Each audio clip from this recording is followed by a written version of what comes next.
Southeast Missouri State head coach Brad Korn. Coach, just give us some general thoughts about you and your team as you enter this upcoming season. Yeah, everybody's going to be excited about their squad at this point in the year. We're really excited just because of the guys that we brought back. A great nucleus of guys, hard workers, determined to get the bad taste out of our mouth from a year ago. So they've been very focused, trying to get us back to where we ended the year in 2023. So pleased with the new guys that came in, the production that they had from junior college and portal. And then also just guys took the step that we needed to take the step this summer. So I feel it was a very productive summer. It's been a very productive preseason. And, just like anybody else, we're now into the scrimmage and really get to go against another opponent and see what we're about. Since that beginning of that preseason till now, which hasn't been that long, but where have you all made the biggest gains in that time? Well, I don't want to keep talking about last year, but we were just poor in a lot of categories across the board. And we got hit by a couple injuries. We had two starters out pretty much all season long. So, but really all across the board, from defensive intensity to rebounding to taking care of the basketball to assisting to shooting. We had a lot of holes last year. We practiced well as a group, but I don't know how much we challenged one another as a group in practice. So this group just across the board, you get a lot of these practices early and you only get X amount of games. So there's a lot more practices than there are games. And I think that we're a much better practice team, which is going to help us across all facets of the game. Because you can't, in the game of basketball and a lot of sport, you can't just be dominant in one particular area. Talk about, like, I don't know how many returning players do you have, and like talk about some of those people that are back who will be contributors for your team this Yeah, right now, early in the preseason as well. I don't. We got to be developing our bench now for when we're gonna need it later. So I don't think there's any one over the other type of a situation right now. Again, we got a couple more weeks to really sort that out. We do have a couple of injuries that we're going through, which I'm sure a lot of people are at this point. So as far as rotation and this guy, that guy, I'm not quite exactly sure. Of course, we have a gist of what we're going to do and what that's going to look like. But bringing back six guys from last year's team, and I know I don't get caught up too much in the preseason rankings, but being picked seventh, I think it's a great motivator for our returning guys, because that's what people thought of you guys that return. In this day and age of college basketball, if you bring back 6, 7 guys, you would think that you'd be picked pretty high, just based upon returning people. Because again, we're just like all of us. We can't probably name the starters for all 11 teams. It just is what it is. It's a different weird space. So hopefully that's motivation for our guys. But at the same time, we got to go out there and do something with it. And you got to go do something about it. So six guys returned from last year's team, and bringing in 7 to 8 new guys this year. That's, there's some teams that only have 1 or 2 returning players. So this question doesn't necessarily apply, but when it's split, how do you balance here's our new players, here's our returners. How do you get them to gel during this preseason? Yeah, I think that's one of the benefits that the NCAA or whomever decided to allow us to have summer access. I think that's a great thing, especially again in the portal era. You're getting a lot of guys. I think 6, 7 people every single year is going to be about common. I think that's going to be the general rule of thumb. So to have that time in June and July is really, really important for them to get together, learn one another's game, get in the weight room, and really focus on those 2 aspects more than anything. Some guys have class, some don't. So again, it's just a great time for all of us to get to know one another and ease into what is about to be a very challenging preseason, which we've had to this point come August. So I really think it's the June and July, the summer access has really allowed for that gelling process to happen a lot faster. I know some people just joined us. If you have a question for Coach Korn, let me know down in the chat and I can call on you and you can ask away. Let's talk a little bit about your schedule then and how it came together and what you think, and how it'll prep you all for conference. Yeah, I think that we're a little bit of a late add, if you will, from the league to be able to go back and add another non-Division I opponent. But I think a lot of us are in that space right now, just with our bye games, and there's only so many holes really that you can fill and plug with certain games. So we did take advantage of that. I'll tell you, Kyle, the toughest schedule we ever had was the best year we've ever had. So I do like this. Of course, we all want to win games, but I also think that our guys are here to play and compete, especially when you get into the November, December. It's half your hay's in the barn as well. So it's time to go play some games and see what you got. So we challenge ourselves in the non-con, which we always will. We're at Lipscomb. We've got Chattanooga at our place. UMKC comes back to our place. So and then with our kind of our road games, we were able to stay pretty regional. I thought our travel kind of killed us a little bit a year ago, so I wanted to stay somewhat regional, get back at a decent hour, and not have quick turnarounds. And we're in MTE at Central Arkansas with UNC Asheville, so it should be a really competitive schedule for us, and we're looking forward to that challenge. It's a little bit different this year as well, with 2 conference games starting before Christmas. Is the regional non-conference schedule, is that easier said than done? Sometimes you'd always hope you could do that, but sometimes you have to play the games that are available, right? Yeah, and I think we're in a unique situation just being in Cape Girardeau, Missouri. There's a lot of places that we can get to, whether that's ASUN opponents, whether that's Missouri Valley, a lot of different opponents that we can kind of, I don't want to say pick and choose from, but a lot that are buses and reasonable bus hours. Some of us people in the league aren't maybe as geographically conveniently located as we are with some of those opponents. So from year to year and time to time, depending upon what years out scheduling looks like, we're able to add some of those pieces to the schedule and hopefully give our fans some regional opponents that they can identify with and get some series going back within the state as well. You alluded to it, playing a 20-game conference schedule. So December 19th and December 21st, you're going to play games before Christmas and then even have a non-conference game after Christmas. So how does that impact your team playing early, a little bit earlier than normal conference games? Yeah, I hope it helps with fans and attendance a little bit too, because that can kind of be the little bit of downtime. Of course, our students will be gone. That's after finals. So hopefully we can get a little influx of people being excited about OVC basketball before the Christmas break. And then just a unique situation, again, with the way that we fall geographically and how the schedule played out. I didn't want to have a 12 to 13 days, I think it was, layoff before we played again.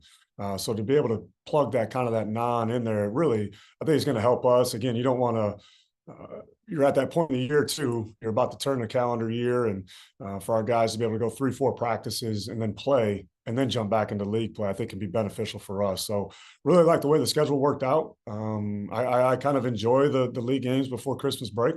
A lot of people, a lot of conferences, of course, as everything continues to shift and change, have gone to that model. So I'm excited to see what that looks like in the league this year.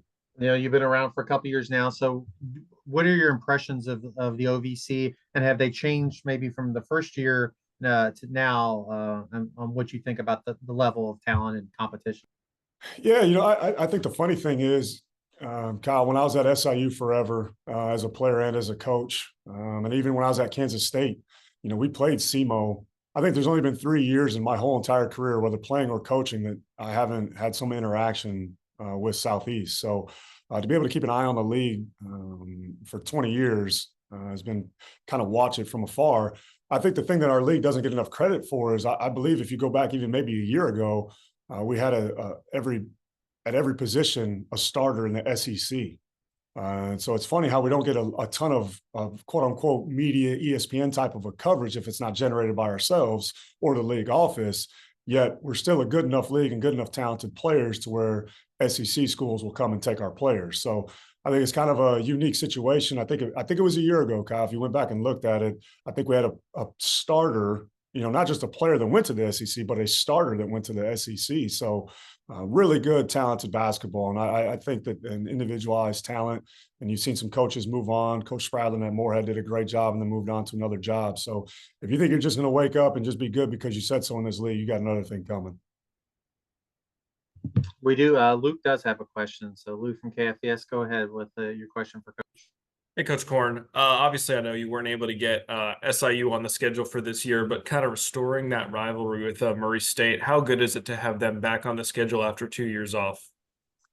Yeah, I think anything with the rivalry is you need to have good competitive games. Otherwise, it's not a rivalry. Otherwise, you're just losing. So hopefully we make it a real competitive game down there in Murray. I know when we played SIU here for the first 3 years that I was here, we lost them in overtime, and we had another shot at the buzzer to beat them. So they're really good competitive games. Of course, our fans love that. We couldn't get them on the schedule this year for whatever reasons. I won't delve into that. You can catch me on a random night, and I can tell you the real story of what I feel on that. So I'll keep it political. I'll keep it professional. But we would love to have those regional games. And again, I give Coach Prohm a lot of credit at Murray for taking the game. Again, anytime you get in those regional games, even going back to Coach Gates at Mizzou, to play us. You don't see that a lot within states. You don't see Illinois State playing Illinois a lot. You don't see interstate schools playing a ton like that. So you got to give people credit when they do take those games and play. And hopefully that's something we can continue to do. We've got SLU, we've got Missouri State within our own, state boundaries that, and Murray obviously being just down the street in a regional rivalry. But, to be able to compete with them the year that they went undefeated, gave that game away a little bit at the end there at our place, and then be able to play them in the conference tournament. So again, I think we give good competitive games, and this year should be no different. Since Luke's questions about Murray State and your player we're going to hear from shortly, Braxton, he played at Murray State and he came to your program last year. Just go a little bit more in depth on him and what he brought to your team last year. Yeah, I think Braxton was in a unique situation. He was committed under, I'm drawing a blank. Coach McMahon, sorry. He was committed under Coach McMahon, and then of course the coaching changed, and so he stuck with his commitment. So again, no ill will there. That's just kind of how things go as far as things getting lost in translation, or styles make fights, and just the development as a freshman as well. So I think Braxton learned a ton that year. I know that they didn't want to lose him, but again, it wasn't the best situation for him. And I think Braxton got thrown to the fire a year ago, having to play a ton of minutes for us because him and Rob Martin both didn't play a ton as freshmen at the respective schools before coming here. And so I think that's why you see a little bit of our record the way that it was a year ago. That was their first year. They weren't freshmen, but they were playing freshman minutes. So both guys took a huge jump. I think Braxton had one of the best summers, if not the best summer of any of our guys, and really is coming into his own as a player, offensively and defensively. So his size, athleticism, his joy, his juice, the motor he plays with, the things that we expect of him, things he expects of himself. He really is one of those OVC guys where you say, yep, that looks like a Coach McMahon when he was at Murray kind of guy looked like. So really excited about him. And again, he had a tremendous summer and really looking to springboard from the preseason into the regular season. Because he played a ton of minutes. He played a ton of minutes, and he took on a defensive role for us as the year went on. The last couple games of the season, playing Riley Minix, who was player of the year for us, and I believe is on the Spurs Summer League team now, took on that challenge and really guarded him and played him really, really well, as good as anybody did towards the end of the season. So really just continue to make the progress that he made from last year coming into this season. I know he's a junior, but you always hear the biggest leap from people between a freshman and sophomore. How does that hold up? Is there a big leap when you come back to the same school you're at? So he didn't play a lot as a freshman. You anticipate maybe that type of leap since he's back in the system for the second year? Yeah, absolutely. And I just think that nowadays, if you get a guy for 2-3 years, you feel like they've been, with you for 6 or 7. And so even Braxton, we have great relationships with those guys. They got great personalities.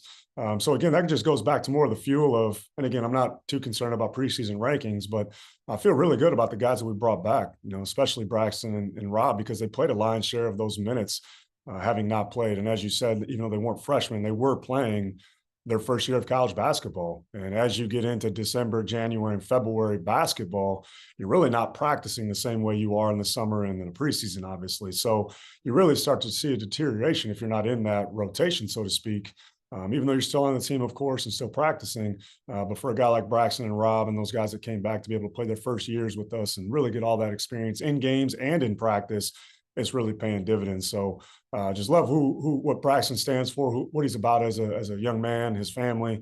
Those are the kind of guys you want to come back and be a part of your program and represent what is going to be SEMO men's basketball. Last question before we transition to him then.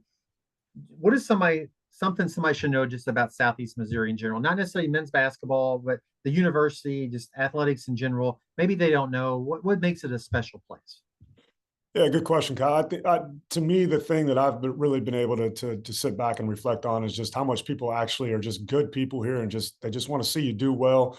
They're not caught up in too much of any of the other things and stuff and what used to be message boards and all that type of thing. They want you to do well, and they just want to know how they can help you do well. And a lot of times, I think you see a little bit of a divide between the community and the program. It's like, win now, win tomorrow, win yesterday, just win. And there's really no meaningful relationship. And I just don't feel that here in this community. People want you to do well. There's nothing vindictive. They feel bad for if you lose. Of course, we all want to win. We're competitors. But the thing I've been able to notice the most is just how much people just like man, I really want you all to do well. How can I help?